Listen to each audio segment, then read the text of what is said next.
बिस्मिल्लाहिर्रहमानिर्रहीम, अस्सलाम वालेकुम। आप देख रहे हैं प्रोग्राम पब्लिक ओपिनियन और मैं हूं आपके साथ ज़रियाब इरफान। नाज़रीन, मोदी हुकूमत इस वक्त शदीद दबाव का शिकार है और मुल्क के अंदर ऑपरेशन सिंदूर की नाकामी और राफेल तैयारों के गिरने पर उठते सवालात ने हुकूमत की साख को हिला कर रख दिया है। भारतीय लोकसभा में अपोजिशन अरकान ने सवालात की बौछार कर दी है कि कितने राफेल तबाह हुए और सच क्यों छुपाया जा रहा है। दूसरी जानिब अमरीकी सदर डोनाल्ड ट्रंप मुसलसल मोदी हुकूमत पर तनकीद कर रहे हैं और आज उन्होंने खालिस्तान तहरीक के रहनुमा को खत भी लिखा और उसमें भारतीय हुकूमत को एक और सिफारती झटका दिया। अब इस खत में ट्रंप का ये कहना है कि शहरियों और इक़दार की हिफाजत मेरी अव्वलीन तरजीह है, उनके हुकूक के लिए हमेशा लड़ूंगा। ये खत भारत के लिए इसलिए भी परेशान कुन है कि 17 अगस्त को वाशिंगटन में खालिस्तान तहरीक का रेफरेंडम होने वाला है, जो कि मोदी हुकूमत की सिफारती हिकमत अमली के लिए एक बड़ा चैलेंज बन चुका है।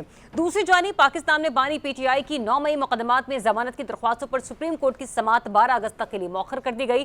दिलचस्प बात यह है कि पीटीआई खुद ही पहले इन केसेस की जल्द समाअत पर इसरार करती रही और अब मुलतवी करने की इस्तदाद की गई, लेकिन पसे पर्दा सच्चाई क्या है ये जरूर जानेंगे, क्योंकि राना सनाउल्लाह पहले ही कह चुके हैं कि वो बानी पीटीआई के साथ बैठने को तैयार हैं। इसी दौरान पीटीआई के बयानिए में तजाद भी सामने आया और पहले ये कहा गया कि तहरीक को 5 अगस्त तक पीक पर ले जाया जाएगा और अब कहा यह जा रहा है कि तहरीक 5 अगस्त से दोबारा शुरू होगी। मजीद ये कि इत्तलात के मुताबिक बानी अपने बेटों को पाकिस्तान आने से मना कर दिया है, जिससे तहरीक के मुस्तकबिल पर खासे सवालिया निशान लगे हैं। लेकिन अभी हाल ही में जब हम स्टूडियो आ रहे थे तो कुछ देर पहले पाक इंसाफ के मरकजी सेक्रेटरी इत्तलात शेख वकास अकरम ने एक ट्वीट की जिसमें उन्होंने इस खबर की तरदीद कर दी है। इसे फेक कहा गया और कहा गया है कि ये एक मन घड़त गुफ्तगू है। क्या है इस तहरीक का मुस्तकबिल और क्या वाकई कासिम और सुलेमान पाकिस्तान आए थे, इस पर भी प्रोग्राम में आगे चलकर बात करेंगे। मुझे ज्वाइन कर रहे हैं सीनियर सहाफ़ी तज्ज़ियाकार रिजवान रशीद साहब, माजिद निज़ामी साहब, अनवर रज़ा साहब और ब्रिगेडियर रिटायर्ड हारिस नवाज साहब प्रोग्राम में मेरे साथ शामिल गुफ्तगू होंगे। सबसे पहले से इंटरनेशनल एस्पेक्ट की बात करते हैं, जहां पर पाकिस्तान को अभी भी बरतरी हासिल है और सफारती एतबार से देखा जाए तो पाकिस्तान अपने पॉइंट्स गेन करने में कोई महाज खाली नहीं छोड़ रहा। जिस तरीके से भारतीय लोकसभा में अपोजिशन के मेंबरान नरेंद्र मोदी से और उनकी हुकूमत से सवालात कर रहे हैं उन राफेल तैयारों के हवाले से जो कि पाकिस्तान ने गिराए थे और ऑपरेशन सिंदूर की नाकामी के हवाले से जिसके ऊपर पाकिस्तान को बरतरी हासिल है, उसके ऊपर जो इस वक्त सिचुएशन डेवलप हो चुकी है वो यकीनी तौर पर नरेंद्र मोदी के लिए किसी हजीमत से कम नहीं है। ब्रिगेडियर साहब, आपसे आगाज करूंगी। वैसे तो ये दोनों ही खबरें बहुत इंपॉर्टेंट है, खालिस्तान तहरीक के हवाले से भी और नरेंद्र मोदी के हवाले से भी। अगर मैं कैटेगोरिकली एक सिंप्लीफाई करके क्वेश्चन पूछूं तो मोदी हुकूमत को अंदरूनी और बैरूनी दोनों महाजों पर इस वक्त जो है वो खासी सुक्की का सामना है। हम कह सकते हैं कि नरेंद्र मोदी का जो मुस्तकबिल है वो इस वक्त गैर यकीनी की सूरत हाल का शिकार है। बिल्कुल 100% इस वक्त बैरूनी और अंदरूनी दोनों हिसाब से नरेंद्र मोदी की हुकूमत, नरेंद्र मोदी की जो अपनी साख वो टोटली जो है वो समुंदर की गहराइयों में दफन हुई है और ये रोज़ाना गलतियों पे गलतियां करते जा रहे हैं। आज का आप देखें कि कल इसको डिस्कस किया पहलगाम इंसिडेंट को लोकसभा में, जिस तरीके से वहाँ अपोजिशन ने नारे लगाए, 5 जहाज़ों की बात की, फिर ये कहा कि पाकिस्तान ने रिक्वेस्ट की थी, फिर अपोजिशन ने कहा अगर रिक्वेस्ट की तो आपने क्यों सीज फायर की जब आप बेहतर जा रहे थे।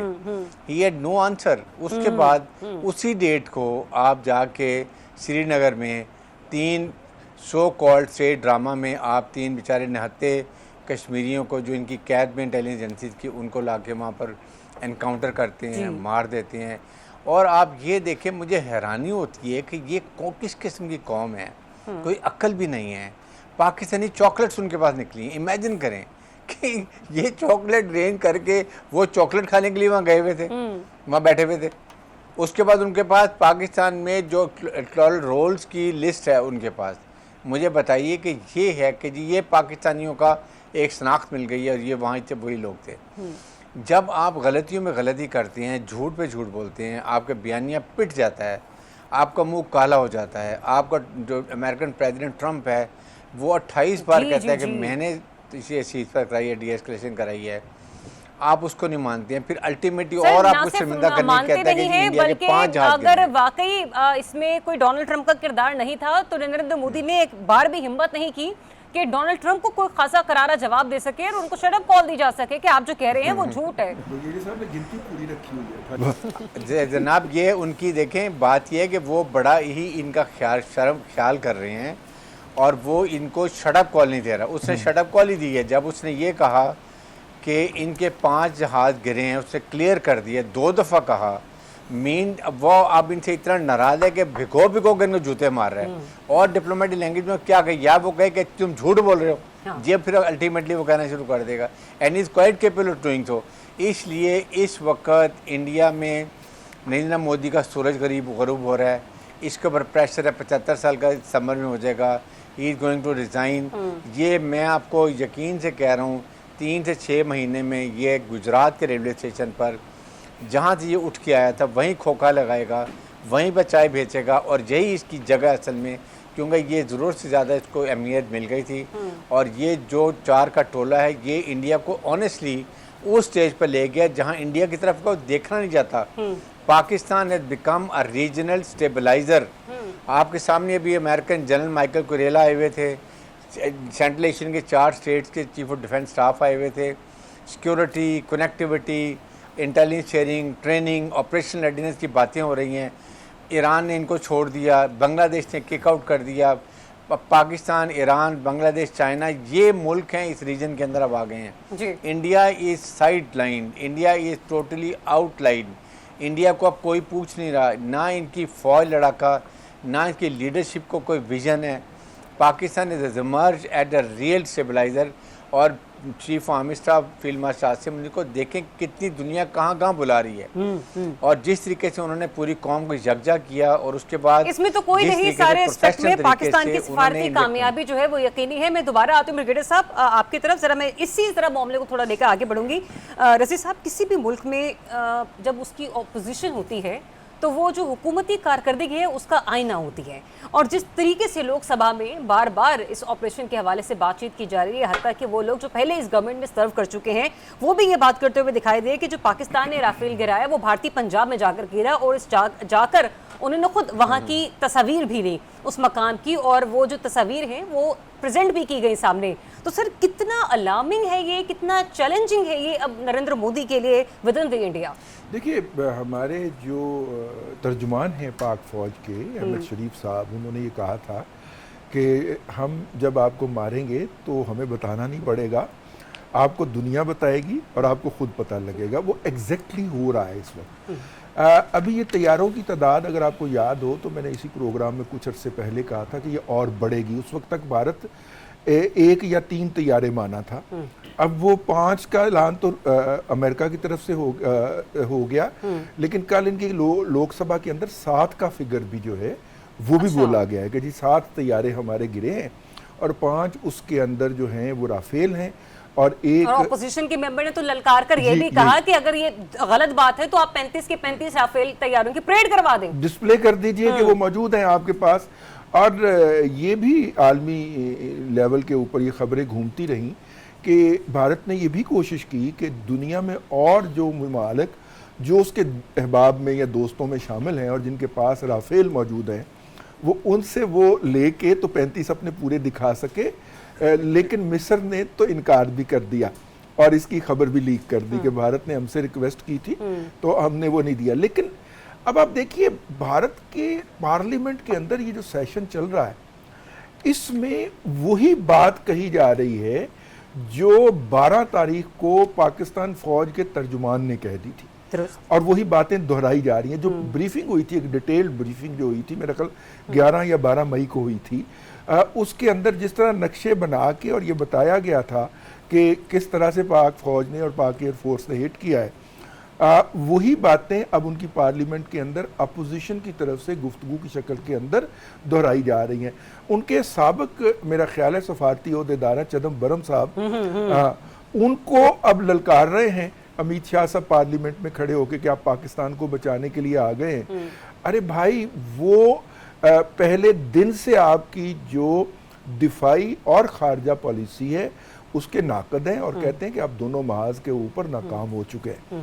और मेरा ख्याल ये है कि जब भारत की नाकामी की बात भारत के अंदर हो या बाहर हो, जी, उसके साथ जब भी आता है मेरा नाम तेरे नाम के साथ, जाने के लोग मेरे नाम से जल जल जाते हैं, उसके साथ फौरन ही पाकिस्तान का जिक्र शुरू हो जाता है। और ये सिर्फ अमेरिकन सदर तक महदूद नहीं है, दुनिया में जिस भी जगह के ऊपर इस वक्त भारत का जिक्र आ रहा है, साथ ही पाकिस्तान और भारत यूं कह लीजिए कि सफारती एतबार से एक दूसरे के लिए लाजिम व मलजूम है। माजिद निज़ामी साहब, 75 बरस के बाद आपको लगता है कि मोदी हुकूमत जो है वो उनकी हुकूमत आखिरी सांसें ले रही है, और वाकई अगर ऐसा हो जाता है तो इस खित्ते के सुकून के लिए सर कितना बड़ा खुशगवार हवा का ताज़ा झोंका है?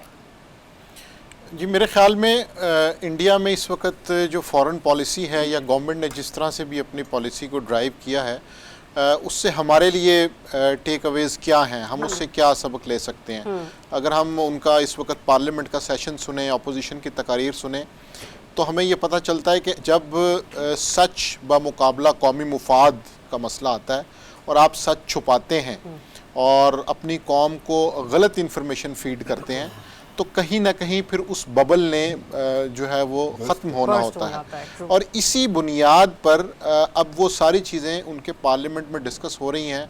आज सोनिया गांधी ने भी जो वहाँ पर तकरीर की है और उसमें जो पॉइंट्स रेज़ किए हैं, मिसाल के तौर पे उन्होंने ये सारी बातें की हैं जो हमारी साइड से की जा रही थी, क्योंकि ये वो क्वेश्चंस हैं कि जिनको आंसर नहीं किया गया, और जब आप क्वेश्चंस को आंसर नहीं करते, उन पर पर्दा डालते हैं, तो फिर मामलात ख़राबी की तरफ जाते हैं। इंडिया का बुनियादी मसला ये था कि उसने रीजन के अंदर अपने आप को एक बड़े के तौर पर, एक बदमाश के तौर पर मुतारिफ़ करवाने की कोशिश की। उसमें हमारी कोताही ये रही कि हमने कुछ ऐसे वाक़यात पर माज़रत ख़ाना रवैया इख्तियार किया। मिसाल के तौर पर पूरे दुनिया के अहम ममालिक में इंडिया ने टारगेट किलिंग्स के कई वाक़यात किए, प्लान किए। हमारी जानिब से उनके ऊपर वो रिएक्शन नहीं दिया गया जो दिया जाना चाहिए था। अभी खालिस्तान मूवमेंट के एक अहम रुकन को डोनाल्ड ट्रंप ने जो ख़त लिखा है, वो इस चीज़ की मेरा ख्याल है कि निशानदही करता है कि आप एज ए स्टेट अपने सिटीजन्स के लिए कितने कंसर्न्ड हैं। उनका कोई क्राइम है, नहीं है, कोई मुल्क उनके ऊपर इल्ज़ाम लगा रहा है, नहीं लगा रहा, इससे कतई नज़र कनाडा ने किस तरह से जो है वो किया। अभी इस साल जब हमने गैर माज़रत खाना पॉलिसी अपनाई है, तो उसके फ़ायदे हम देख सकते हैं कि हमें कितने हासिल हुए हैं। पूरी दुनिया के अंदर सफारती महाज पर हमें कामयाबियाँ मिली हैं, और मैं समझता हूँ कि अगर इस चीज़ को हम आगे लेके चलना चाहते हैं तो इसी पेस से इसको लेके चलना चाहिए। और इंडिया के अंदर ये क्वेश्चंस होते रहेंगे, क्योंकि जब आप सच या फैक्ट्स को छुपाते हैं और कौमी मुफाद को आगे लेके आते हैं और समझते हैं कि शायद सच को दबाने से मामला जो है वो हल हो जाएगा, वो मज़ीद ख़राब होता है। और कश्मीर के अंदर से जो आने वाली ख़बरें हैं, उनके ऊपर भी ऑब्जेक्टिविटी का जो मामला है या उसकी बाइसनेस का जो मामला है, वो भी बिल्कुल आज नहीं तो कल बिल्कुल ज़ेरे बहस आएगा ना। ये किसी तौर भी इसको कहा जाना कि जैसे को तैसा, तो ये वो मामला है, क्योंकि इन्होंने मजलूम और मासूम कश्मीरियों के सरों से छत खींच ली, इन्होंने उनके पांव तले जो ज़मीन है उसको बेचना शुरू कर दी, और वहाँ पर जो हिंदुत्व का प्रचार है वो करना शुरू कर दिया। वो कहते हैं कि जब आपके आग अपने घर को लगती है ना, तब आपको मालूम होता है कि आपने कितने घर उजाड़े हैं। बिल्कुल ऐसा ही है। और आज इंडियन पार्लियामेंट में ये बात हुई है, सोनिया गांधी ने ये कहा है कि आप तो पिछले 5-10 साल से हमें कह रहे थे कि कश्मीर में प्रॉपर्टीज़ लो, वहाँ पर अमन आ गया है, वहाँ पर मूवमेंट ख़त्म हो गई है, तो अब ये सारा कुछ वहाँ पे क्या हो रहा है। तो इसका जवाब तो डेफिनेटली इंडियन गवर्नमेंट के पास नहीं है। और इस तरह के वाक़यात से पता चलता है कि आप अगर कोई ऐसी गहरी चादर ऊपर डाल भी दें, तो नीचे जो एक फायर है या नीचे जो चिंगारियां हैं वो जलती रहती हैं। और कश्मीर का मसला एक दफ़ा फिर फ्लैश पॉइंट बन गया है, और आप इसको अब इग्नोर नहीं कर सकते।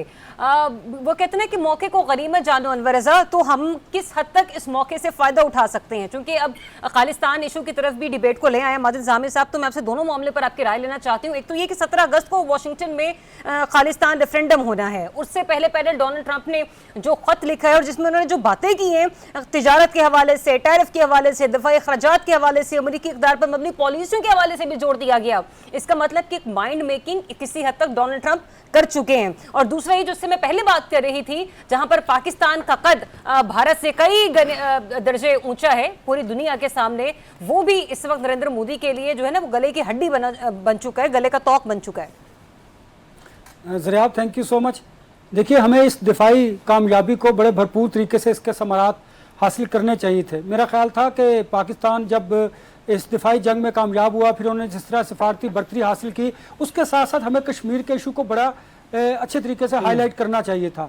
हमें इसकी ज़्यादा ज़रूरत थी, जो कि हमने उस तरह नहीं की जिस तरह करनी चाहिए थी, चूँकि इंसानी हकूक़ की खिलाफ वर्जियाँ हो रही थी, वहाँ पर जिस तरह जुल्म सितम किए जा रहे थे, हिंदुओं की आबादकारी की जा रही थी, तो पाकिस्तान के लिए एक बड़ा सुनहरी मौका था। अब भी वक्त पाकिस्तान के पास है, पाकिस्तान इस इशू को लेकर सफारती सतह पर कामयाबी हासिल कर सकता है और इस इशू को मजीद फ्लैश पॉइंट के तौर पर आगे लाया जा सकता है। दूसरी बात देखिए, पाकिस्तान ने जिस तरह कामयाबी हासिल की, जिस तरह आपने हमेशा हम दिफाई अगर जीत जाते थे तो सिफारती सतह पर हमें उस तरह कामयाबी हासिल नहीं होती थी। इस दफ़ा आपने सिफारती सतह पर अच्छा प्ले किया, लेकिन आपने जिस तरह इस जंग के समरात हासिल किए, आपको इसके साथ कश्मीर को लेकर चलना चाहिए था। चलिए अब आप खालिस्तान की बात करते हैं। पाकिस्तान को इस इशू पर भी हिंदू जो सिख हैं उनके साथ मुकम्मल तौर पर जिस तरह खड़े हैं, मजीद 2 कदम आगे बढ़ने की जरूरत है। देखिए ना, ट्रंप का खालिस्तान के सरबराह को खत लिखना एक गैर मामूली वाक़या है। इस तरह जिस तरह हमारे फील्ड मार्शल को मिले, ये भी एक गैर मामूली वाक़या है। फिर पूरी दुनिया ने जिस तरह पाकिस्तान की दिफाई बर्तरी को तस्लीम किया, ये भी गैर मामूली वाक़या है। देखिए ना, एज है अमेरिका का हिंदुस्तान पर कि आपने पाकिस्तान से उनको फेस सेविंग दिलवाई। हम उन्हें मार रहे थे कि इंटरवीन किया अमेरिका ने, जिसकी वजह से हिंदुस्तान को एक फेस सेविंग मिली। झूठ पर मबनी जो आपने इमारत कायम की थी मोदी ने, वो आहिस्ता आहिस्ता अब जमीन बोझ नहीं, बिल्कुल जमीन के अंदर धंस चुकी है। देखिए ना, हिंदुस्तान के अंदर से आवाजें उठना शुरू हो चुकी हैं, अपोजिशन सवालात कर रही है। पाकिस्तान का पहले दिन से जो मौकफ था, उस मौकफ की तायद आप अपोजिशन, जो इंडियन अपोजिशन है, वो कर रही है। हिंदुस्तान में अब एक्सपोज हो गया बुरी तरह कि हिंदुओं को लेकर जिस तरह आप चाह रहे थे, मुसलमान पर जुल्म ढाए जा रहे थे, अक़लियतों को आपने दीवार के साथ लगा दिया था। 32 से ज़्यादा तरीके हैं जो हिंदुस्तान में इस वक्त चल रही हैं। अब पाकिस्तान के लिए सुनहरी मौका है कि पाकिस्तान कश्मीर के मसले को भरपूर तरीके से उजागर करे। पाकिस्तान खालिस्तान के इशू पर जो सिख बरादरी है उनका साथ दे भरपूर तरीके से। इस इशू को अब इंटरनेशनल सतह पर पाकिस्तान को मजीद उजागर करने की जरूरत है, क्योंकि आप दूसरी तरफ भी देखिए कि इसराइल से जितना असलहा खरीदा जा रहा है, इंडिया ने इन दिनों में जब से उन्हें शिकस्त हुई है उससे लेकर अब तक बहुत असलहे की खरीदारी की है। डेफिनेटली वो किस लिए की है आपको पता है। हमें अब सोचना होगा, समझना होगा, हमें भारत को मजीद एक्सपोज करना है और इस खित्ते के अमन के क़याम के लिए दुनिया को बताना होगा कि हमें हिंदुस्तान को रोकना होगा, क्योंकि हिंदुस्तान दूसरे ममालिक को डिस्टेबलाइज करने के लिए जिस तरह फंडिंग कर रहा है, जिस तरह, और जहां पर अनवर रज़ा आपने इतने मामलात गिनवाए, वहीं पर हमारा वो जो इंडस वाटर एग्रीमेंट है उसके ऊपर भी फील फॉर, वो कहते हैं कि जब लोहा गर्म हो तो चोट लगा देनी चाहिए। ब्रिगेडियर साहब, अब मैं स्पेसिफिकली खालिस्तान रेफरेंडम के हवाले से आपकी राय जानना चाह रही हूँ। मुझे ये बताइएगा, डोनाल्ड ट्रंप का इस सिलसिले में खत लिखना और खत में जो जो पॉइंट्स मैंने भी हाईलाइट किए जो कि उन्होंने लिखे हैं, सर ये किस तरफ इशारा दे रहा है कि हम एक तरीके से कह सकते हैं कि अंदर खाते कहीं ना कहीं डोनाल्ड ट्रंप इस चीज़ को एक्सेप्टेंस दे चुकी हैं कि हिंदुस्तान से एक अलग जो खालिस्तान की तहरीक है वो सिख कम्युनिटी को तहफ़्फ़ुज़ भी प्रोवाइड करेंगे और उसको एक बतौर रियासत, सूबा, व्हाट्सोएवर इट इज़, जो भी वो लोग चाहते हैं सिख कम्युनिटी, उसको एक अलग ही मकाम हासिल होगा दुनिया के नक्शे पे। देखें जनाब, एक तो बात है कि ट्रंप ने बड़ी क्लियर बताया है कि अमेरिका में सिख लीडर्स जितने सिख्स हैं उनको वो प्रोटेक्ट करेंगे, ख़ास तौर पर खालिस्तान मूवमेंट के अंदर, नंबर 1।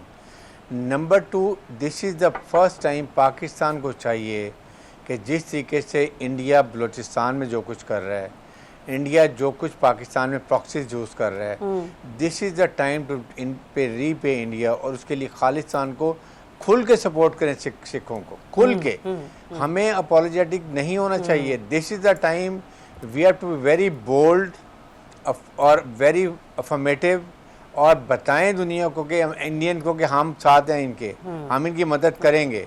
और ये जितना हमारा डायस्पोरा बाहर है उसको भी हमें हमारी हुकूमत को बताना चाहिए कि जहाँ पर सिखों की मूवमेंट हो, we should be with them, ताकि वो ओपन खुला बलूचिस्तान में कहते हैं हम बलूचिस्तान के मूवमेंट को सपोर्ट करते हैं, हम बलूचिस्तान को खुदा न खासा अलहदा करेंगे, हम ये BLF को हम हमारी प्रॉक्सी बड़ा डेवॉल्व करता है, तो then why we are keeping ourselves in reserve. हम डिस्क्रीट नहीं करें, ओपन करें, बिल्कुल जाएं। कोई वक्त गुजर गया, Pakistan is a very strong country now. It is not like that Pakistan आज से जो 2-3 साल पहले होता था।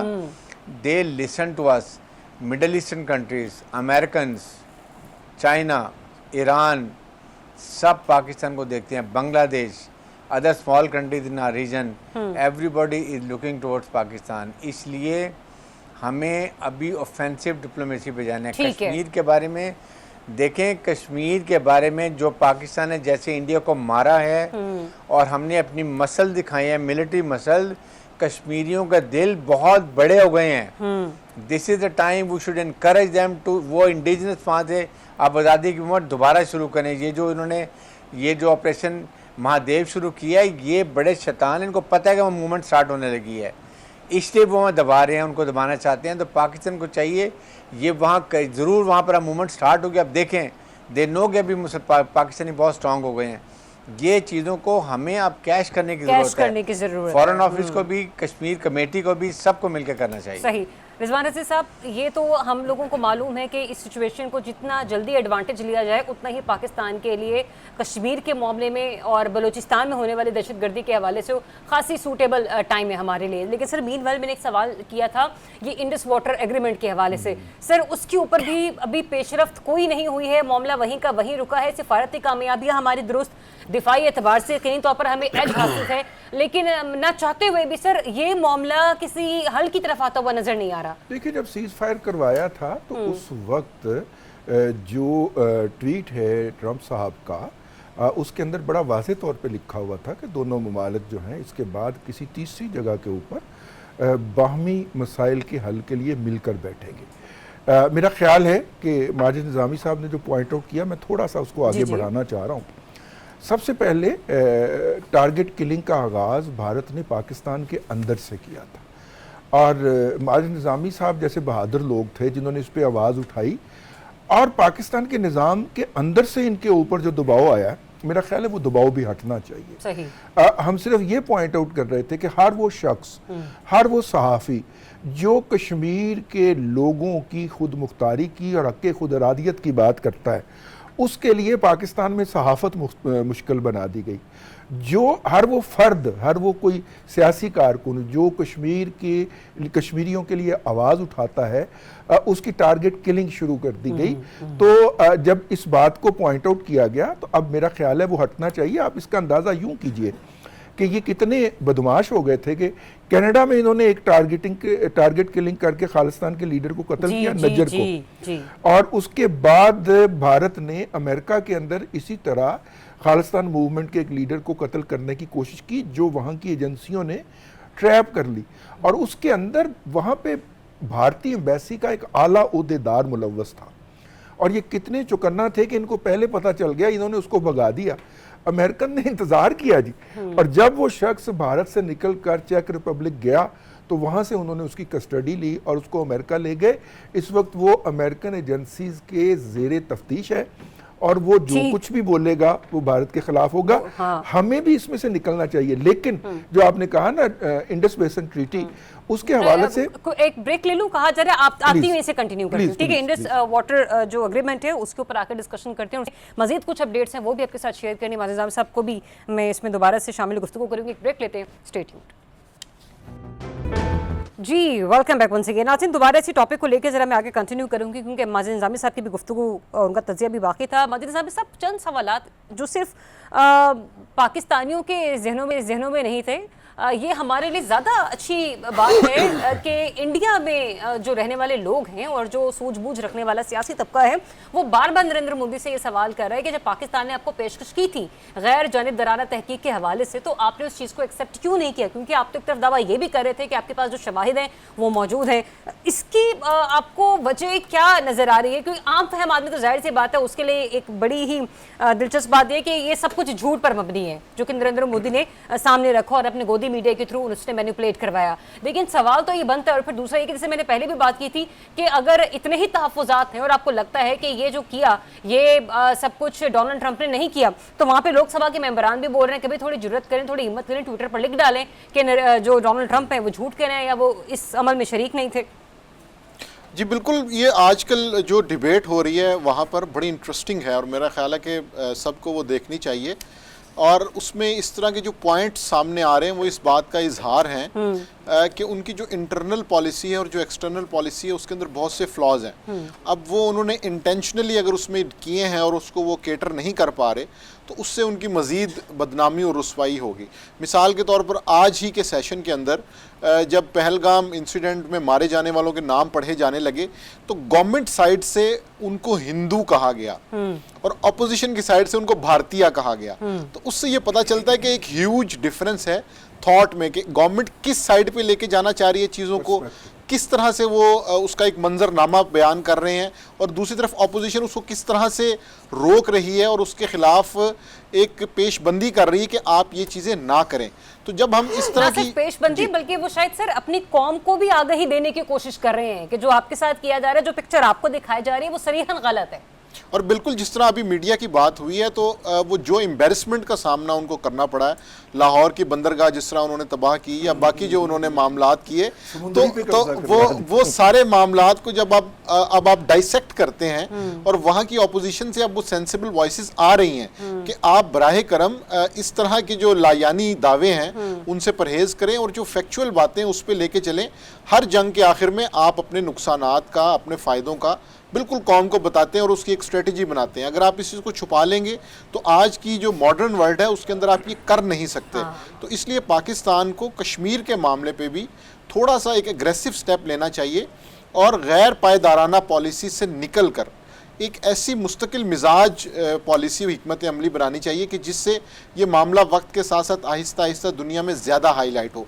पाकिस्तान की तरफ से प्रॉब्लम ये होता है कि आप किसी एक इवेंट पे, एक इंसिडेंट पे तो इसको बहुत ज़्यादा हाइप देते हैं, लेकिन उसके बाद फिर आप उस रिस्पांस को जो है वो आहिस्ता आहिस्ता कम करके बिल्कुल ज़ीरो के ऊपर ले आते हैं। तो मैं समझता हूँ कि पाकिस्तान को भी अपनी तरफ से इस चीज़ पे तवज्जो देनी चाहिए कि अब जो भी पॉलिसीज़ बनती हैं कश्मीर के हवाले से वो मुस्तकिल मिजाजी के साथ उनको जो है वो परसू किया जाए और आगे लेके चला जाए। अनवर रज़ा साहब, ट्रंप की जंगबंदी की तजवीज़ को फौरी तस्लीम करना भी हुकूमती घबराहट का सबूत समझा जा रहा है, ये वहाँ पे लोकसभा के मेंबरान का कहना है जो कि अपोजिशन में है।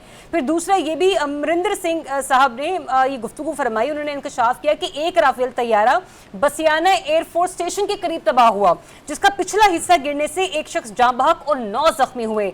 भारतीय हुकूमत ने उसे अनआइडेंटिफाइड इंसिडेंट कहकर दबाने की कोशिश की, लेकिन जो फिर सोशल मीडिया है उसकी कवरेज भी आपके सामने है, क्योंकि जो उनका गोदी मीडिया था वो तो बिल्कुल वही गुफ्तगू फरमा रहा था जिसका हवाला भी माजिद निज़ामी साहब ने भी दिया कि हमें भी पहली बार ही पता चला था कि लाहौर में भी कोई पोर्ट है। जरा आप देखिए कि एक झूठ को छुपाने के लिए मोदी सरकार को 100 झूठ बोलने पड़ रहे हैं और 100 झूठ बोलने की वजह से दुनिया में बुरी तरह वो बेनकाब हुए हैं। मेरा पॉइंट ऑफ व्यू ये है कि हमें अपने इस इंसिडेंट को, जो हमने बहुत बड़ी हमारी विक्ट्री है दिखाई, हमें इसको भरपूर तरीके से इसका फॉलोअप करना चाहिए था। मसलन देखिए, पाकिस्तान को ट्रंप पर उन्होंने 28 मरतबा पाकिस्तान और भारत के दरमियान जो जंग बंदी करवाई है इसकी बात की। हमें चाहिए था कि जो उन्होंने ट्वीट किया था कि हमें 3rd पॉइंट पर बैठकर, किसी तीसरे मुकाम पर बैठकर बात करने की ज़रूरत है उन पॉइंट्स पर जो हमारे दरमियान मुतनाज़ हैं। मसला कश्मीर है, आपने पानी की बात की बिल्कुल, और बहुत सारी दहशतगर्दी का इशू है। अब हमें जोर देने की ज़रूरत है, इसको ट्रंप इंतज़ामिया पर उनसे बात करने की ज़रूरत है, इस पॉइंट को हाईलाइट करने की ज़रूरत है इंटरनेशनल सतह पर कि हमें बैठना चाहिए। हम बैठने के लिए तैयार हैं, मोदी नहीं बैठ रहा। मोदी इसलिए नहीं बैठ रहा कि मोदी के पास पहलगाम वाक़े के एविडेंस मौजूद नहीं है। मोदी ने जो कुछ कहा वो सब झूठ था, जो हमने राफेल तैयारे गिराए वो दुनिया के सामने है। हमें इस इशू को लेकर इंटरनेशनल सतह पर उजागर करना चाहिए मजीद, कि ट्रंप को चाहिए कि वो जो उन्होंने ट्वीट किया था, जो उन्होंने बात की थी, अब उस पर इंडिया को लेकर आए। अगर इंडिया नहीं आता तो मुझे बताइए तो उसकी सुबकी होगी, और अगर आता है तो फिर आप देखिए कि पाकिस्तान अपने जो कोर इश्यूज हैं उन पर बैठकर बात करेगा। अगर इंडिया उन पर बात करने से भागता है तो दुनिया भर उसको देखेंगे कि वो आलमी कवानीन की खिलाफ वर्जी कर रहा है, वो बैठना नहीं चाहता, वो खित्ते में क़याम हम नहीं चाहता। फिर हम बलोचिस्तान की बात कर सकते हैं, दहशतगर्दी की बात कर सकते हैं कि हम पर तो इल्ज़ाम है, असल तो दहशतगर्द इंडिया है जो बलोचिस्तान के जरिए पाकिस्तान को डिस्टेबलाइज कर रहा है। उसके नाकाबिले तरदीद शवाहिद भी पाकिस्तान के पास मौजूद हैं। पाकिस्तान को इस सारे वाक़े पर फॉलोअप करना चाहिए। पॉइंट है मुझे, मेरे पास इस सेगमेंट के लिए वक्त बहुत मुख्तसर है क्योंकि ब्रिगेडियर साहब कुछ ऐड करना चाह रहे। क्विकली ब्रिगेडियर साहब। देखिए, बात यह है कि इसमें एक बड़ी क्लियर बात हुई है, पाकिस्तान ने दुनिया को बता दिया कि हम एक न्यूक्लियर बहुत ही मैच्योर रिस्पॉन्सिबल मुल्क हैं और हमारी फ़ौज लड़ाका और बहुत प्रोफेशनल है, and we don't believe in provocation. India ने ये शेयर किया कि जी हम बहुत ही इमेच्योर इरिस्पॉन्सिबल न्यूक्लियर स्टेट हैं और हम छोटी छोटी बातों के ऊपर, जो एक पहलगाम का इंसिडेंट था उसके ऊपर आपने एक न्यूक्लियर मुल्क के ऊपर अटैक कर दिया। ये दुनिया को अभी बड़ी खटक रही है बात, दे आर वरिड। और अभी जो हमने कश्मीर को इंटरनेशनलाइज हुआ है, दे हैव रियलाइज कि Kashmir is a nuclear flash point now. इसलिए हमें इसको एक्सप्लॉइट करना है, दुनिया को बताना है कि इंडिया को नकेल डालें। दोबारा अगर वो तैयार करता है तो लड़ाई के डायनामिक्स का किसी को पता नहीं है, कहाँ जाएंगे, इसके फॉलोअप्स क्या होंगे ग्लोबली और रीजनली। इसलिए ये हमें लेके चलना है, दुनिया को बताना है। आई थिंक इससे हम सक्सेसफुल हो सकते हैं और अपना नुकसान बड़े अच्छे तरीके से दुनिया को बता सकते हैं। ठीक है, तो जितने भी पैनल ने एक बात मैं और भी ऐड Quickly, कर दूं please. ब्रिगेडियर साहब की बात के साथ कि इंडिया ने ये भी साबित किया कि आप दुनिया की जदीद तरीन टेक्नोलॉजी भी ला के उनके हाथ में दे दें तो वो इतने नाहल और नालायक हैं कि वो उसका बेड़ा गर्क कर देंगे। और दूसरी बात जो मेरी एक बात अधूरी रह गई इंडस बेसिन वाली, देखिए इस दौरान हमने 2 प्लेटफॉर्म के ऊपर भारत को धूल चटाई है। वर्ल्ड बैंक के एक तो उसका जो मीडिएशन का जो होता है वो उसके ऊपर जाके हमने अपना नुक्ता नज़र पेश किया, और भारत की तरफ से यूनिलेटरली इंडस बेसिन ट्रीटी को सस्पेंड करने का जो अमल है वो वर्ल्ड बैंक ने, जो कि मीडिएटर और गारंटर है इसका, उसके फोरम ने इनकार कर दिया भारत के नुक्ता नज़र को एंडोर्स करने से, और पाकिस्तान को एंडोर्स किया गया। मेरा ख्याल है कि इंडस बेसिन ट्रीटी के ऊपर अब हमें बाकायदा जाना चाहिए वर्ल्ड बैंक के पास। और भारत ने कहा था हम पानी रोक लेंगे, वो तो अल्लाह तबारक व तआला ने इतना पानी दिया कि भारत का बाप भी नहीं रोक सकता था, तो वो तो फ्लो हो गया, लेकिन उसको हमें मुस्तकबिल करीब में लेके जाना चाहिए। ठीक है, चले मैं ब्रेक की तरफ बढ़ती हूँ। ब्रेक से जब वापस आएंगे तो पाकिस्तानी सियासत में क्या कुछ हो डिस्कस करेंगे। Stay tuned. Welcome back once again. नाज़रीन, 9 मई के मुकदमात में ज़मानत के हवाले से अजमानी पीटीआई की जो दरख्वास्तें हैं वो अदालत में थीं सुप्रीम कोर्ट में, जिसे 12 अगस्त तक के लिए मुलतवी कर दिया गया है इसकी समाअत को। अच्छा, इसके ऊपर कुछ 2-3 किस्म की मुख्तलिफ आरा सामने आ रही हैं। जब सलमान अकरम रज़ा साहब, सलमान सदर साहब की लीगल टीम से रब्ता हुआ, जो कि मैंने खुद भी इस खबर के हवाले से किया, उनका तो बताना यह है कि नोटिस दिए बगैर ही एडजर्न कर दिया गया, और दूसरा ये भी कि सलमान अकरम रज़ा साहब के वकालतनामे पर जो है वो नाम मौजूद है इस केस की समाअत के हवाले से, तो उनको भी नोटिस नहीं किया गया। और सलमान साहब तक जाने से पहले जो थे वो अदालत से ये अपना ख़त या यूँ कह लीजिए अपना नोटिस देकर गए थे कि चूँकि वो पाकिस्तान में मौजूद नहीं होंगे, लिहाजा इस समाअत को अगले हफ्ते उनकी मौजूदगी में रखा जाए, जिसके ऊपर चीफ जस्टिस याहिया आफरीदी साहब ने इस केस को समाअत के लिए मुकर्रर कर दिया। और उस पर अलीमा खान साहिबा जो है उन्होंने भी आज गुफ्तगू करते हुए सुप्रीम कोर्ट के बाहर यही बात की कि चूँकि जज साहब जो हैं उनका प्लान यही था कि इमरान खान के केस में लंबी तारीख देनी है, लिहाजा उन्होंने ये तारीख दे दी। अच्छा, एक तबका इस बारे में गुफ्तगू करता हुआ नजर आ रहा है कि पहले खुद कहते हैं कि जल्द से जल्द इन केसेस को समाअत के लिए मुकर्रर किया जाए, फिर खुद ही कहते हैं कि इनको मौखर कर दिया जाए क्योंकि हम वहाँ पर मौजूद नहीं हैं। अनवर रज़ा इस्लामाबाद में आप मौजूद हैं, आप तक क्या इत्तलात हैं आज की समाअत के हवाले से, क्या खबर रही? देखिए ज़रियाब, एक तो पाकिस्तान तहरीक इंसाफ की जो क़यादत है उनके मुख्तलिफ स्टेटमेंट जो हैं वो शकूक व शुबहात जन्म लेते हैं। ना तो उन्हें अदलिया पर एतबार रहता है, ना उन्हें पार्लियामेंट पर एतबार रहता है, वो कोई एक बात नहीं करते। देखिए अलीमा खान साहिबा और बात करती हैं, सलमान अकरम राजा वाली बात बिल्कुल दुरुस्त है कि जब वो आएंगे तो फिर इस केस को किया जाए, लेकिन जब आपके स्टेटमेंट मुख्तलिफ होंगे तो उससे इबहाम जो है वो जन्म लेगा और उसका फायदा जो है वो सियासी मुखालफिन जरूर उठाएंगे, जो कि उठा रहे हैं। यही लेकिन वजह है अनवर कि रज़ा, आज मुझे ये पाकिस्तान- बताइए इबहाम कैसे जन्म लेगा? क्योंकि हमने तो देखा है कि बाज़ औक़ात वकील पेश भी हो जाते हैं तब भी अदालत फैसला कर देती है सजा के हवाले से, वकील पेश ना हो अदालतें तब भी जब फैसला सुनाना हो तो सुना दिया करती हैं। यहाँ तो आज बहस हो रही थी और फिर जब दे दी गई थी क्लैरिटी सलमान सफदर को कि ये केस मुकर्रर नहीं किया जाएगा, तो वहां पर आपको अदालत के इस अमल के ऊपर कोई क्वेश्चनिंग होती हुई नजर नहीं आती कि फिर क्यों समाअत के लिए इस केस को मुकर्रर किया गया? और फिर जब वकालतनामे पर नाम मौजूद था सलमान अकरम राजा का, तो नोटिस तो दिया जाना चाहिए था। देखिए ज़रियाब, ये दो इसके पहलू हैं, एक कानूनी और एक पॉलिटिकल। जो कानूनी पहलू है तो जज जब भी चाहे वो अगर छुट्टी पे हैं या वो चाहें उस केस को ना टेकअप करें तो ये उनका प्रोगेटिव है, ये उनकी सवाबदीद है। एक बात तो ये है। दूसरी बात ये है कि आप देखिए जो आप बात करना चाह रही हैं, जब तक आप ताकतवर हलकों के साथ कन्फ्रंटेशन में जाएंगे तो फिर आपके जो मेरिट और डीमेरिट्स हैं उसको डिस्कस नहीं किया जाएगा, फिर यही होगा, कभी समाअत होगी कभी नहीं होगी, वकील की मौजूदगी में या मौजूदगी के बगैर ही फैसले कर लिए जाएंगे। देखिए इसको समझने की जरूरत है, किसको, हमें और आपको नहीं, पीटीआई वालों को समझने की जरूरत है कि जो हर महाज पर जंग लड़ने की कोशिश कर रहे हैं। देखिए, अगर आपने अदलिया से रिलीफ हासिल करना है या आप समझते हैं कि आपको इंसाफ नहीं मिला तो आप फिर बात कीजिए, लेकिन अब आप केस के दौरान या केस से पहले अगर शक व शुबहात करेंगे, आप इस तरह की गुफ्तगू करेंगे जो शायद आपके केस के लिए बेहतर नहीं होगी। आपके केस के लिए तो छोड़ दीजिए, वो बानी पीटीआई के लिए मुश्किलात पैदा करेगी।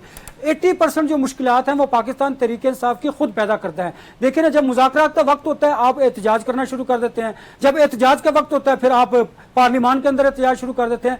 तो ये पाकिस्तान तहरीक इंसाफ के अंदर कोई क्लैरिटी नहीं है, इबहाम है, शुकूक अच्छा, व बड़ी शुबहात माजरत हैं, के साथ सब अनवर रज़ा, आपकी भी गुफ्तगू में कहीं क्लैरिटी मुझे इसलिए थोड़ी सी एक सवाल की सूरत में नजर आई जिसका जवाब मैं माजिद साहब आपसे लेने की कोशिश करूंगी। अनवर रज़ा साहब ने कहा ना कि इन्हें खुद भी बयान देते हुए थोड़ी सी जो है ना सूझबूझ होनी चाहिए कि इन्होंने किस वक्त कहाँ पर क्या बात करनी, इनके दांतों में केस लगे हुए हैं। फिर दूसरी तरफ वो ये कह रहे हैं कि अगर आप ताकतवर हलकों से उलझने की कोशिश करेंगे तो फिर आप कैसे कह सकते हैं कि आपके मेरिट पर जो केसेस हैं वो सुने जाएंगे या नहीं सुने जाएंगे। तो फिर जब मेरिट पर ताकतवर हलकों का भी बीच में मामला आ गया, मेरिट पर सुने भी नहीं जाने, तो फिर कैसे सामने वाली पार्टी को जो है ना टारगेट किया जा सकता है, ये कहा जा सकता है जी फलाने सिंसियर नहीं है केसेस के हवाले से। जी बिल्कुल, ये बड़ा एक इम्पॉर्टेंट पॉइंट इसलिए है कि ये बात दुरुस्त है कि अदलिया के अलावा दीगर जो इदारे हैं, रियासत के सतून हैं, उनका भी बड़ा किरदार होता है, क्योंकि पाकिस्तान फिर यहाँ पर तो अलीमा खानम साहिबा वाली बात दुरुस्त साबित होगी ना कि जो जज साहब थे वो मूड में नहीं थे, वो तो प्लान नहीं, इससे थोड़ा सा आगे बढ़ते हुए मैं ये कहना चाहूँगा कि अगर किसी भी अपोजिशन पार्टी के पास एक वाज़े हिकमत अमली और स्ट्रेटजी मौजूद हो तो वो बड़े बेसिक लेवल पर डैमेज कंट्रोल कर सकते हैं, वो अपना नुकसान कम से कम कर सकते हैं। अगर हुकूमत भी आपके खिलाफ हो और आपकी अपनी स्ट्रेटजी भी नाकिस हो तो आपका नुकसान दोगुना हो जाता है। तो इसलिए जब ये बात की जाती है कि तहरीक इंसाफ की जानिब से कोई बेहतर स्ट्रेटजी सामने नहीं आती तो उसका उन्हें दुगना नुकसान होता है। तो होना तो ये चाहिए कि जब आप 1.5 करोड़ से ज़्यादा वोट लेके आ गए हैं तो पार्टी स्ट्रक्चर इस चीज़ को यकीनी बनाए कि वो एक हिकमत अमली के साथ अपने आप को पहुंचने वाला नुकसान कम करें और आहिस्ता आहिस्ता उसको ब्रेक इवन पे लेके आएँ, ज़ीरो पे लेके आएँ। लेकिन होता ये है कि तहरीक इंसाफ की जानिब से जब भी इस तरह की कुछ स्ट्रेटजी वज़ा की जाती है तो वो 2 कदम आगे बढ़ने के बजाय 3 कदम पीछे आ जाते हैं। तो इसलिए जब हम बात करते हैं कि तहरीक इंसाफ को बेहतर स्ट्रेटजी अपनानी चाहिए तो ये कोई विक्टिम ब्लेमिंग नहीं होती, ये इस चीज़ का एहसास दिलाना होता है कि आप अपोजिशन में रहते हुए पहली बात तो ये कि आपको इलेक्शंस का इंतज़ार करना पड़ेगा। तो जब तक आपने वो इंतज़ार करना है तो उसके अंदर एक सोबरिटी होनी चाहिए, डिसेंसी के साथ आप अपना नुकसान कम से कम करें और उस नुक्ते तक पहुंचे जहां पर आपको कुछ ना कुछ फायदा हासिल हो सके। आप कह रहे हैं कि हार मान के बैठ जाओ, चुप करके इलेक्शन का इंतजार करें। अच्छा चले, रसी साहब मुझे ये बताइएगा, सलमान अकरम राजा चूंकि उनका वो कह लीजिए कि लॉयर है ना इस केस में, ठीक है, सलमान सफदर साहब के बाद, ठीक है, वकालतनामे पर उनका नाम भी मौजूद है। उन्होंने कहा कि उन्हें सुना नहीं गया और जो आज की खबर रिपोर्ट हुई अदालत की तरफ से तो यहाँ पर यही बताया गया कि 30 सेकंड के करीब उन्होंने जरा की, लेकिन जज साहब चूंकि उन्हें सुनना ही नहीं चाह रहे थे तो उन्होंने कहा कि ठीक है फिर आप दे दें आगे की तारीख, फिर जब सलमान सफदर आएंगे तो वो प्ली करेंगे, वो आपसे जो है ना इसके ऊपर बहस करेंगे। तो फिर क्या आपको इसका जो है वो नजर आता है? मैंने जो वहाँ पे मौजूद कुछ दोस्तों से बात की है और अनवर रज़ा साहब जैसे दोस्त के तवस्सुत से उनसे जो अदालत में मौजूद थे, उनका ये इसरार है कि सलमान राजा साहब का जो वकालतनामा था वो उस वक्त मौके के ऊपर सबमिट करना चाह रहे थे। अच्छा, जो मेन वकील थे वो सलमान सफदर साहब ही थे।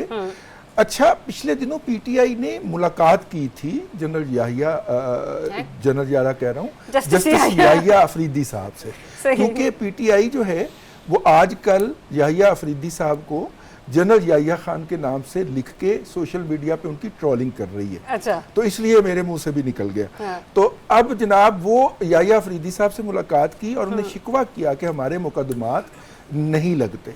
तो उनके इस शिकवे के बाद ये मुकदमा हफ्ते को फाइल किया गया था और मंगल वाले दिन ये प्लेस हो गया। मेरा ख्याल वो ये तवक्को ना कर सकते हो तो इसलिए वो इस दौरान मुल्क से बाहर चले जा चुके हुए थे। और जब उन्हें बताया गया कि आप मुकदमा लग गया तो उन्होंने कहा कि मेरी तरफ से एडजर्नमेंट सीक कर लें और उसके बाद सलमान राजा साहब को चूंकि उनका मुकदमे के साथ नहीं था वो सर, आई वकालतनामा। Had word with Salman Akram Raja team और उन्होंने ये बाकायदा तौर पर कहा कि वकालतनामे पर जी। सलमान अकरम राजा साहब का नाम मौजूद था, अदालत उन्हें जो उन्होंने नोटिस हाथ कर में सकती पकड़ा, थी। जो उन्होंने हाथ में पकड़ा हुआ था और अदालत ने कहा कि आप इसे जमा करवा दीजिए अच्छा। नेक्स्ट डेट के ऊपर। देखिए उन्होंने उनकी कोई भी जो सबमिशन थी वो एंटरटेन में इसलिए नहीं की कि पीटीआई, मतलब लोगों का ख्याल है, इल्जाम है कि पीटीआई ने अदालत को एक तमाशा बना रखा है ठीक कि है। जनाब एप्लीकेशन भी नहीं आई ठीक। और जज साहब ने जजमेंट लिखवानी शुरू सही। कर दी। तो शायद इस वजह से जज साहब जो हैं ये लगी आउट ऑफ टर्न है। अगर उसी टर्म के अंदर आती जिसमें पहले आती थी तो शायद ये ना लगती, लेकिन चूंकि उन्होंने मिलके स्पेशल रिक्वेस्ट की हुई थी तो तो वो इसलिए आप अर्ली कह रहे लग हैं कि गई, समाअत के तो लिए वो लग गई। उनके लिए भी गैर मुतवक्को थी जिन्होंने ये जाके रिक्वेस्ट की थी ठीक कि है। इतनी जल्दी लग जाएगी। अच्छा, जहां पर इस खबर को लेके कोर्ट के अंदर की प्रोसीडिंग क्या हुआ क्या नहीं हुआ वो इतनी क्वेश्चनेबल है। ब्रिगेडियर साहब, वहीं पर एक और अहम मामला जो कि अब से कुछ देर पहले रिपोर्ट हुआ कि इमरान खान साहब के जो बेटे हैं कासिम और सुलेमान, वो पाकिस्तान नहीं आएंगे, इमरान खान ने उन्हें मना कर दिया है। लेकिन जब इसी खैर इस खबर की खुद मरकजी जो सेक्रेटरी इत्तलात हैं शेख वकास साहब, उन्होंने तरदीद कर दी। उन्होंने कहा कि ये मन घड़त खबर है। इलेक्ट्रॉनिक मीडिया के रिपोर्टर्स हजरात से मेरी दरख्वास्त है कि वो मन घड़त खबरें ना चलाएं, ये फेक न्यूज़ है। तो सर, वैसे मानी पीटीआई की लंबी लंबी ट्वीटें होती हैं तो वो तो मीडिया पे कहीं रिपोर्ट नहीं होती, लेकिन आज जैसे ही उनके बेटों के हवाले से ना आने के हवाले से खबर आई, फौरी तौर पर हमें हर तरफ हेडलाइंस भी नजर आई, ब्रेकिंग न्यूज भी नजर आई। तो अब किस तरह से वो क्रेडिबिलिटी को जो है ना वो देखा जाएगा, एनालाइज किया जाएगा?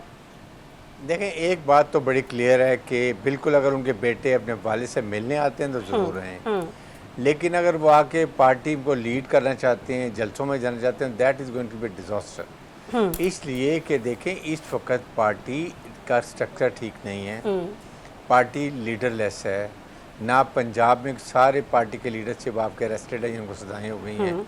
इनको चाहिए कि कम से कम 6 महीने लगा के दोबारा रीऑर्गेनाइज पार्टी को करें, वॉलंटियर लेकर आएँ, क्योंकि ज़्यादा जब लीडरशिप आपकी जेल में चली गई है तो आपको दोबारा ज़रूरत पड़ी है कि ज़रूरत है, वो आप क्यों नहीं कर रहे हैं? आप ना सिंध में आपकी पार्टी है ना पंजाब में, और पंजाब इज़ द लीडर। अगर पंजाब में आपकी पार्टी स्ट्रॉन्ग नहीं है, रीऑर्गेनाइज नहीं है, रीस्ट्रक्चर नहीं है, तो आप कभी भी कामयाब नहीं होंगे। It should be very brigadier साहब, ये तो आप पार्टी की तंजीम साजी के हवाले से गुफ्तगू फरमा रहे हैं ना। मेरा तो पॉइंट उस खबर से भी के हवाले से भी है ना, खबर की क्रेडिबिलिटी के हवाले से, सोर्स के हवाले से, कि खबर कुछ और थी, ट्विस्ट करके कुछ और दी गई मीडिया पर। तो जहां बाकी बातों के हवाले से वो खबरें बाहर नहीं आती, तो इस खबर का फौरी तौर पर बाहर आ जाना मतलब कहीं ना कहीं कोई ना कोई तो बेनिफिशरी है इन खबरों का। बिल्कुल है, और वो इसीलिए मैं बात करूं कि खबर भी इसलिए दी गई है कि ये कन्फ्यूजन फैला दी जाए, आ रहे हैं नहीं आ रहे हैं, पार्टी कारकुनों को भी डाउट रहे, और एंड तक जब पता चलेगा कि आ रहे हैं then it might be very late. ठीक, अगर वो नहीं आ रहे हैं तो वो पार्टी वैसे ही पहले ही डाउन हुई और डाउन हो जाएगी। सही। तो ये इट इज़ अ पर्पसफुल, इसलिए समझना चाहिए। लेकिन वैसे भी इस वक्त 5 अगस्त तक बिल्कुल कोई ज़रूरत नहीं है। इनको चाहिए कि फॉल करें, असेंबली में अच्छी खासी इनकी वहाँ पर पार्टी मेंबर्स हैं, वहाँ जाके अपना नुक्ता नज़र लेकर आएँ। आपको इलेक्टोरल रिफॉर्म्स की बात करें, आप अगर करना चाहते हैं, बायोमेट्रिक सिस्टम की बात करें, आप वो बात नहीं कर रहे हैं। आपको अपने फॉर्म 47 के केसेस को उनको एक डेट्स लगवाएं, ये चीज़ें करने की ज़रूरत भी आपको। आप अभी 2 साल के लिए भूल जाएं और फिर आपको गवर्नमेंट से बात कर, देखें आप पॉलिटिकल पार्टी के हैं, पॉलिटिकल पार्टी से बात करें। वो पॉलिटिकल पार्टी अगर कहते हैं पावर नहीं है, तो जिसके पास भी पावर है वो उससे पूछेंगे खुद ब खुद। तो आप कम से कम डायलॉग तो शुरू करें, नेगोशिएशन तो शुरू करें, ठीक, आप उसमें जाएं तो सही। अगर आप ठीक है, चले आपने डायलॉग की बात की ना, आपने कहा ना कि पॉलिटिकल पार्टियों से बात करने की कोशिश करें। नवाज़ निज़ामी साहब, दोनों यहाँ पे मैं आपसे सूरतों में जवाब देना चाह रही हूँ। एक तो ये कि खबर की क्रेडिबिलिटी, सोर्स की क्रेडिबिलिटी बड़ी ही इंपॉर्टेंट होती है। फिर वही बात आ गई ना कि जब लोग इलेक्ट्रॉनिक मीडिया छोड़कर सोशल मीडिया का रुख करते हैं और फिर वहीं पर हमारी तरह मतलब इनके कुछ यूट्यूबर्स ऐसे आते हैं ना, कुछ तो वो लोग हैं जो कि इलेक्ट्रॉनिक मीडिया में सर्व भी कर रहे हैं। लोग फिर चलकर उनके वीलॉग सुनना पसंद करते हैं, उनकी खबरों पर जो है ना वो उनको सही तस्लीम करते हैं। एक तो ये मामला। दूसरा ये कि जो डायलॉग की बात की ना ब्रिगेडियर साहब ने, कल भी एक टॉक शो में राना सनाउल्लाह साहब ने कहा कि बानी पीटीआई के साथ बैठने को तैयार हैं। तो इसका मतलब कोई बैकडोर चैनल जो है वो ऑपरेशनल हो सकता है? सरदार और भट्टी जिन्होंने ये खबर ट्वीट की है, दोनों अदालत के अंदर मौजूद थे। माजरे साहब और जी। जेल के अंदर। मैंने कहा क्रेडिबिलिटी की सोर्स तो तब देखेंगे ना जब हम उन्होंने किसी से पूछ के, भाई वो उधर मौके पे मौजूद थे अंदर जहाँ पे बातचीत हुई। जी माजिद साहब। देखिए, मेरा तो ये ख्याल है कि चूंकि ये जो खबर है कासिम और सुलेमान के हवाले से, ये चूंकि अप्रूव्ड ख़बरों में फॉल कर रही थी, तो इसलिए शायद इसको ज़्यादा जो है वो कवरेज मिली है। उसकी वजह यह है कि ये सूट करता है गवर्नमेंट के लिए कि अगर उन्हें अपोजिशन का ऐसा कोई लूप होल मिले, ऐसा कोई नेगेटिव पॉइंट मिले कि जिसके ऊपर वो प्ले कर सकें। हाँ, तो ज़राए का नाम लेके खबर चलवा दो। इसलिए लेकिन मेरा ख्याल है कि जो वहाँ से एग्जैक्ट फिक्रा या जो स्टेटमेंट आई है उसका लुब्बे-लुबाब यह था कि क्या आपके बच्चे पाकिस्तान में एहतजाज लीड करने आएंगे, सवाल था ये सहाफ़ी का। जवाब ये आया कि बात ही काफ़ी है। लोडेड सवाल जी। तो अब ये इसमें वही हाफ ग्लास एम्प्टी वाला जो है मामला है कि इसको तहरीक इंसाफ इस तरह से पोर्ट्रे कर रही है कि जनाब इमरान खान अकेला ही काफ़ी है, लेकिन दूसरी जानिब ये भी फैक्ट है कि इसका ये मतलब लिया जा सकता है कि वो लोग नहीं आ रहे। अंदाज में दी जानी चाहिए ना, खबर पर तबसरा तज्ज़िये की सूरत में पेश नहीं किया जा सकता। ये आप नाजरीन को डिसाइड कर लेने दे कि वो बंदा या वो बंदी के कहना क्या चाह रहे हैं। देखिए, इतनी मिसालियत पसंद होती मामला तो हम ये सारी चीजें ना डिस्कस कर रहे होते। लेकिन देखिए, उन दोनों रिपोर्टर्स ने जो है वो सीधी खबर दी है कि उन्होंने ये कहा है कि वो नहीं आ रहे। मैं यहाँ पे, क्योंकि वो दोनों प्रोफेशनल जर्नलिस्ट हैं और मज़े की बात ये है कि वो खान साहब के फ़ैन हैं दोनों, मतलब जिनका मैं जिक्र कर रहा हूँ। तो उन्होंने अगर इस हवाले से खबर दी है तो knowing their background I have every reason to believe. अच्छा निज़ाम साहब, आप मुकम्मल करना चाह रहे हैं गुफ्तगू? जी, मेरा ख्याल है कि जो वहाँ पे एग्जैक्ट बात हुई है ना, उससे ये मतलब बिल्कुल लिया जा सकता है कि वो जो एक एपिसोड 2 महीने से चल रहा था तहरीक इंसाफ के अंदर कि इमरान खान के बेटे आएंगे और कहीं ना कहीं पॉलिटिकल एक्टिविटी में इन्वॉल्व होंगे, तो इस आज की जो स्टेटमेंट है उससे ये साफ जाहिर लग रहा है कि इस सारे मामले के अंदर अब वो चीज़ तातुल का शिकार हो गई है। अगर कहीं पे ये आइडिया था भी पार्टी के अंदर, तो इस टाइम वो मेरा ख्याल है कि थोड़ा सा पीछे चला गया। सही है। रज़ी साहब, मुझे ये बताइए, राना सनवाल साहब की जो कि मैं स्टेटमेंट पहले भी जिक्र कर रही थी, रात के एक टीवी टॉक शो में उन्होंने कहा कि बानी पीटीआई के साथ बैठने को तैयार है। अब आपको उनकी इस बात में कभी कोई वजह नजर आता है? क्योंकि वो अक्सर इस किस्म की गुफ्तगू करते हुए हमें नजर आते हैं, गो कि उनका स्ट्रेचर बहुत बड़ा है और मुशीर बराए वज़ीर आज़म है वो, तो adviser to prime minister, sorry. तो वो सर वहाँ पर मतलब ये तो कुछ ऐसी ही चीज़ें होंगी, जैसे अलीमीन भी बात करते रहते हैं कुछ ना कुछ, राना सनाउल्लाह साहब भी बात करते रहते हैं, लेकिन पार्टी तो सर तवज्जो भी नहीं देती जो राना साहब बातें करते हैं। नहीं, मेरा ख्याल ये है कि राना साहब की ड्यूटी है कि वो चौथे के दिन पीटीआई को छेड़े, ये कह के कि हम आपके साथ डायलॉग करने को तैयार हैं, क्योंकि जब 8-10 दफ़ा पीटीआई या उस के जो लोग हैं वो आके ये बता चुकते हैं कि बानी पीटीआई जो है वो सिर्फ और सिर्फ एस्टेब्लिशमेंट से मुज़ाकरात करेंगे और एस्टेब्लिशमेंट में भी वो एक बंदे का नाम लेते हैं, तो उसके बाद फिर जब वो 5-6 दफ़ा ये बात दोहरा लेते हैं तो राना साहब जो है वो फिर आते हैं राना सामने साहब का जो सियासी कद है वो उन्हें ये ठीक है, वो मजाक में नहीं देते, वो उन्हें ये देता है नहीं, वो मजाक नहीं, वो इस तरह से कोई भी बात कह दे भाई, वो दूसरी तरफ का सियासी अलाउ करता है, तो दूसरी तरफ का सियासी कद अगर अलाउ करता है तो राना साहब का भी फिर अलाउ करता है। राना साहब जो हैं वो बुनियादी तौर पे देखिए, हमारे at the end of the day, अभी कल ही मेरा ख्याल है ये इन्हीं की तरफ से कोई साहब कह रहे थे कि at the end of the day करना तो पॉलिटिकल फोर्सेस ने ही सॉल्व है, बैठ के करना है आपने, ठीक है, और पॉलिटिकल फोर्सेस को ही बैठना पड़ेगा। तो राना साहब इस बात की याद दहानी करवाते रहते हैं वक्तन फवक्तन, क्योंकि पीटीआई ने किसी भी मरले के ऊपर पॉलिटिकल गवर्नमेंट के साथ बैठना नहीं है, ठीक है, और अब तक का जो ट्रैक रिकॉर्ड लग रहा है उसमें किसी भी मरले के ऊपर एस्टेब्लिशमेंट ने पीटीआई की ख्वाहिश के ऊपर नहीं बैठना। चले तो 10 सेकंड्स है, मुझे आपका पॉइंट आ गया, क्लोजिंग की तरफ बढ़ने थे, अपना ख्याल रखिए, मुझे इजाजत दीजिए, अल्लाह।